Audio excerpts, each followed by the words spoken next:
तपन जी। राधे राधे। राधे राधे महाराज जी। महाराज जी, आज की पीढ़ी के पास ऊंची तनख्वाह वाली नौकरियां हैं, ढेर सारी सुविधाएं हैं, जीवन की सारी भौतिक चीजें हैं, फिर भी वे तनावग्रस्त और असंतुष्ट क्यों हैं? जबकि पहले की पीढ़ी सीमित संसाधनों और साधारण नौकरी में भी खुश रहती थी। इसके पीछे क्या कारण है? अशांति कामनाएं होती है, जितना मिलता जाता है उससे बढ़कर कामनाएं होती हैं, और कामनाओं का भोग करने पर अशांति प्राप्त होती है, और कामनाओं का त्याग करने पर शांति प्राप्त होती है।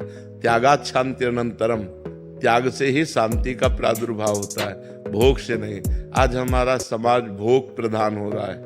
पैसे हैं, पार्टी में गए तो वहां उनसे बड़ा अरबपति है, अब उसको देखा तो अपनी क्रेडिट बहुत नीची लगी, तो अब और बड़ी कामना हुई। अब बड़ी कामना पूर्ति करने के लिए शॉर्टकट ढूंढते हैं, हिंसा, चोरी, व्यभिचार, घूस, अधर्म।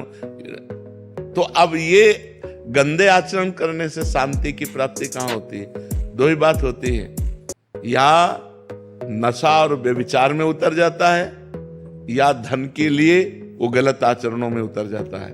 बस इसी से अशांति प्राप्त हो रही है। कामना ही अशांति का मूल है।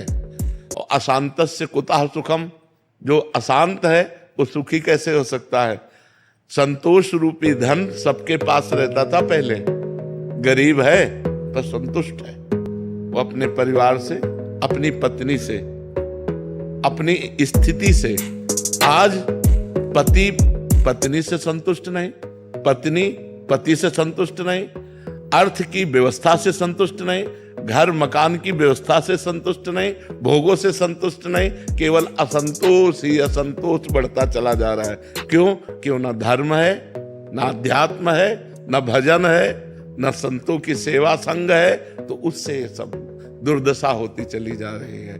पहले था हमारे घर में 4-4, 6-6 संत आते थे, सबका चरणोदक उतारा गया, घर में छिड़का गया, उनको पवा के पाया गया, जो नमक रोटी, बड़ा आनंद, बड़ी शांति। किसान के घर में पैदा हुए तो कभी बाजार वाली वस्तुएं तो खरीदने का चांस ही नहीं होता था, क्योंकि अगर कुछ भी खरीदना है तो अन्न बेचना है, तो मतलब बस वही होता था जो अरहर की दाल खेत में हो गई, या मूंग की दाल हो गई, या आलू की सब्जी हो गई, जो खेत में होता था वो।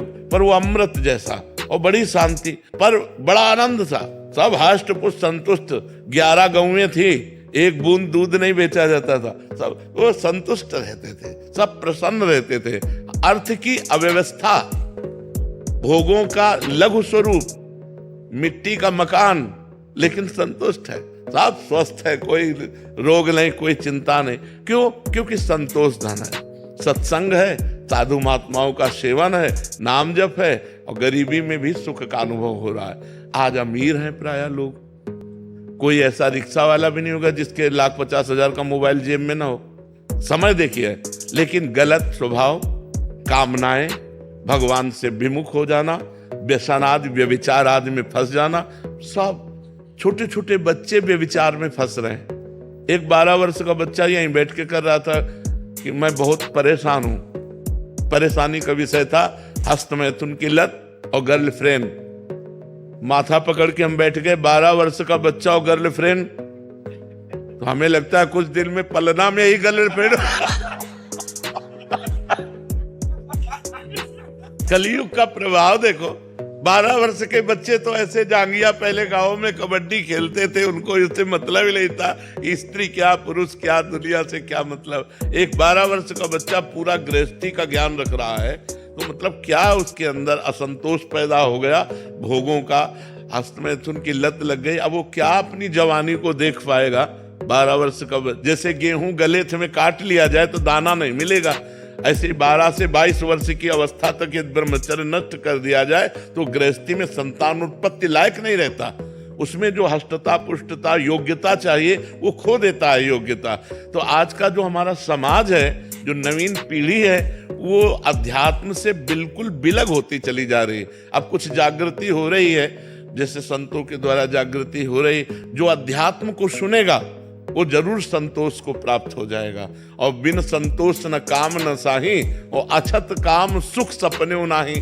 जब लग संतोष धन नहीं आएगा, ज्ञान नहीं होगा, अध्यात्म भगवान का भरोसा नहीं होगा, तब तक शांति नहीं होगी। तब लग कुशल न जीव को सपने हो मन विश्राम, जब लग भजत न राम को शोक धाम तज काम।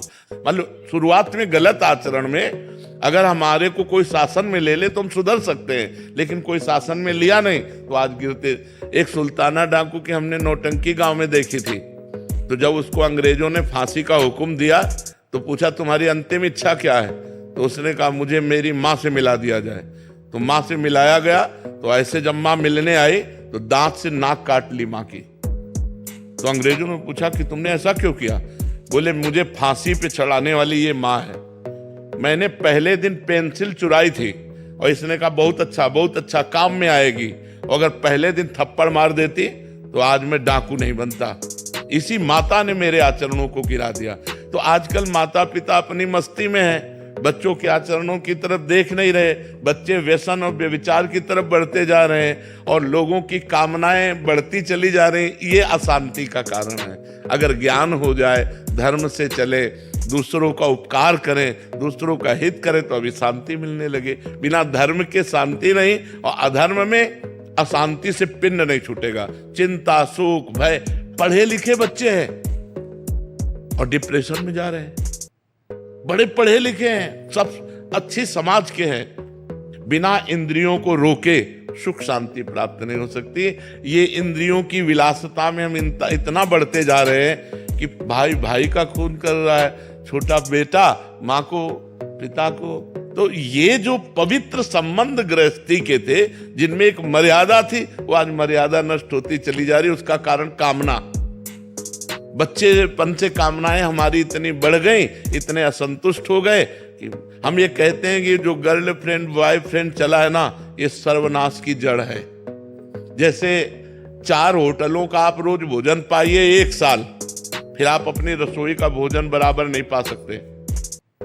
आपको चाहिए, क्योंकि आपकी जबान की चाट बन गई होटलों की पाने की।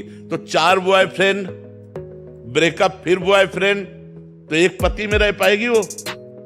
4 गर्लफ्रेंड तो एक पत्नी में रह पाएगा? ये आदतें जो नई अवस्था से हमारी खराब होती चली जा रही, ये हमें सदगृहस्थ नहीं होने देंगी, ये हमें सद्वासना वाला नहीं बनाएंगी। असद वासना और अशद वासना वाला चिंता, शोक, भय, दुख इससे व्याप्त रहता है। इसका कारण मुख्य है अविद्या, अज्ञान, अध्यात्म से ना जुड़ना, कामनाओं को रोक ना पाना, इंद्रियों को अपने बस में ना करना। इसके कारण ये सब होता चला जा रहा है।